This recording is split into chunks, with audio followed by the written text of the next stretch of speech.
Minhas irmãs, vamos cantar nesta manhã, pois renasceu mais uma vez a criação das mãos de Deus. Irmãos, minhas irmãs, vamos cantar, aleluia, aleluia, aleluia.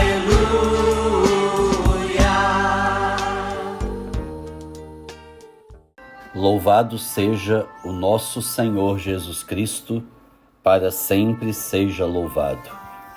Doce coração de Maria, seja a nossa salvação. Bom dia, queridos irmãos e irmãs.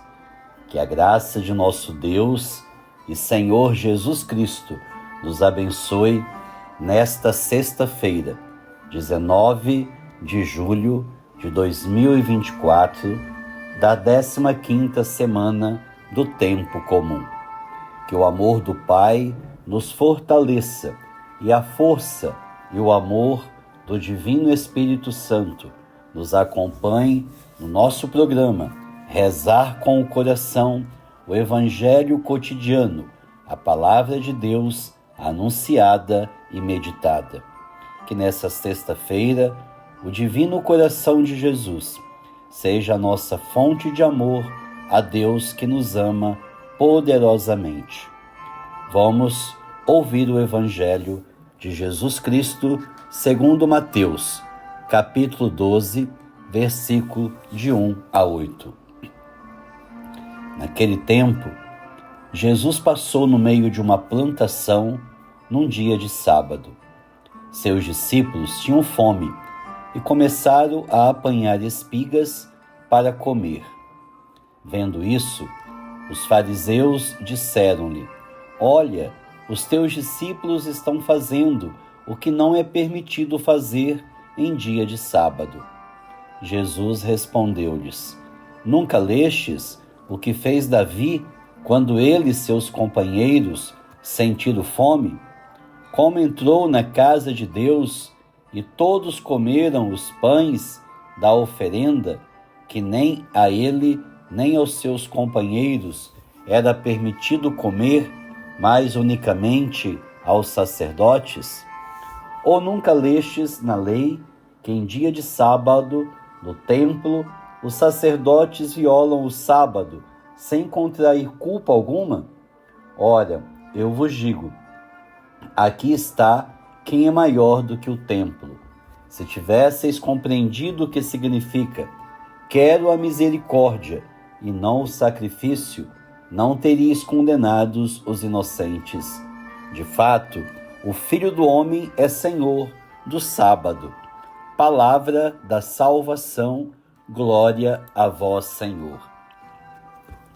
Queridos irmãos ouvintes, diante de tantas fraquezas, misérias e da luta por ser melhor a cada dia, muitas vezes nos deparamos com o orgulho e o amor próprio, que constantemente buscam a perfeição. A luta diária para alcançar essa perfeição muitas vezes se torna um grande peso.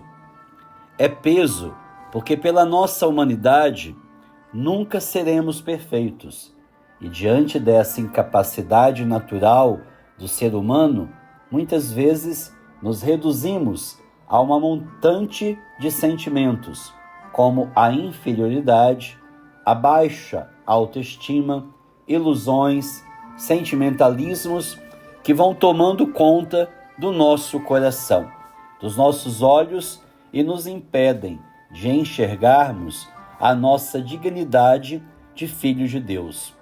Nos escravizam e nos impedem de viver a liberdade, a felicidade. Quando Jesus nos diz, quero a misericórdia e não o sacrifício, ele não nos diz que devemos nos acomodar e desistir de lutar para sermos melhores, mas sim que diante de nossas lutas precisamos reconhecê-lo como Deus Todo-Poderoso de nossas vidas, nos lançarmos no seu amor e misericórdia e deixarmos que Ele mesmo lute por nós. Santa Teresinha dizia: o que agrada a Deus em minha pequena alma é que eu ame minha pequenez e minha pobreza. É a esperança cega que tenho em tua misericórdia. Deixemos que o Senhor reine todos os dias diante da nossa impotência. Ele é Deus diante das nossas fraquezas e limitações. E viver abandonado em sua misericórdia significa confiar que diante das dificuldades, Deus é e eu não sou. Só assim chegaremos à vitória. Amados irmãos e irmãs, no sacrifício de Cristo na cruz, renovado todas as vezes que celebra a Santa Missa, permite-nos viver já numa contínua festa. Por isso São Paulo exortava os coríntios a expurgarem o velho fermento, símbolo do que é velho e do que é impuro, para levarem uma autêntica vida cristã. A Santa Missa, vivida também ao longo do dia, antecipa-nos a glória do céu. Depois de tantos bens recebidos, podeis acaso não estar em festa contínua durante os dias da vossa vida terrena? Pergunta São João Crisóstomo. Longe de nós qualquer abatimento pela pobreza, doença ou perseguições que nos afligem. A vida presente é um tempo de festa, uma antecipação de que serão a glória e a felicidade eterna. Jesus marcou antecipadamente e com particular relevo a última Páscoa, que comeria com os seus discípulos. Disse que desejaria ardentemente comê-la com eles. João e Pedro prepararam tudo o que era necessário: os pães ázimos, as verduras amargas, as taças para o vinho, o cordeiro que devia ser sacrificado no átrio do templo, nas primeiras horas da tarde. Naquela noite, provavelmente em casa de Maria, mãe de Marcos, teria lugar a instituição da Eucaristia e adiantar-se sacramentalmente o sacrifício da nova aliança, que se realizaria no dia seguinte ao Calvário. Celebram-se numa mesma mesa as duas Páscoas, a da figura e a da realidade. Assim como os pintores traçam primeiro na mesma tela as linhas do contorno e acrescentam depois as cores, assim fez também Cristo, utilizando os velhos ritos, estabeleceu a verdadeira Páscoa, a festa por excelência, da qual a anterior era somente uma imagem precursora. As ervas amargas relacionavam-se agora intimamente com a amargura da paixão que se abateria sobre o Senhor no Gólgota. Com as palavras: "Fazei isto em memória de mim", o Senhor estabeleceu que este mistério de amor pudesse repetir-se até o fim dos tempos, concedendo aos apóstolos e aos seus sucessores o poder de realizá-lo. Eu te amo, Senhor Jesus, minha alegria, e descanso com todo o meu coração, com toda a minha mente, com toda a minha alma e com todas as minhas forças. E se vês que não te amo como deveria, ao menos desejo amar-te, e se não o desejo suficientemente, pelo menos quero desejá-lo desse modo. Ó corpo sacratíssimo, aberto pelas 5 chagas, coloca-te como selo sobre o meu coração e imprime nele a tua caridade. Sela os meus pés para que saiba seguir os teus passos.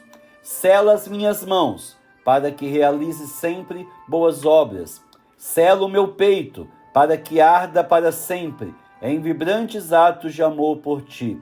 Ó sangue preciosíssimo, que lavas e purifica todos os homens, lava minha alma e põe um sinal no meu rosto, para que não ame a ninguém senão a ti. Naquela última Páscoa, Jesus entregou-se a seu Pai como última a ser imolada, como Cordeiro puríssimo. Tanto a última ceia como a Santa Missa constitui, por isso, juntamente com a oblação oferecida no Calvário, um sacrifício único e perfeito, porque nos três casos a vítima oferecida é a mesma, Cristo, e o sacerdote é também o mesmo, Cristo. Preparemo-nos para a Santa Missa, como se o Senhor nos tivesse convidado pessoalmente para aquela última Páscoa que comeu com seus mais íntimos discípulos. Todos os dias devemos ouvir no nosso coração, como dirigidas unicamente a nós, aquelas palavras do Senhor: desejei ardentemente comer esta Páscoa convosco. É grande o desejo de Jesus, e são muitas as graças que nos prepara. Conta-se de São João de Ávila, que ao receber a notícia da morte de um sacerdote que acabava de ordenar-se, perguntou imediatamente se tinha celebrado alguma missa. Responderam-lhe que só tinha podido fazê-lo uma vez, e disse que o santo comentou: de muito terá que prestar contas a Deus. Pensemos hoje, nestes minutos de oração, em como celebramos ou em como participamos do santo sacrifício do altar. Como são os desejos, a preparação, o empenho por evitar os outros assuntos ocupem a nossa mente. Os atos de fé e de amor, nesse tempo sempre curto, que durante a Santa Missa e a ação de graças depois da Santa Comunhão. Amados irmãos e irmãs, peça a Jesus nesse dia que Ele afasta de você tudo aquilo que não é dele que vive em você. Eu quero a misericórdia e não o sacrifício. E que a bênção de Deus Todo-Poderoso caia sobre você, em nome do Pai, do Filho e do Espírito Santo. Amém.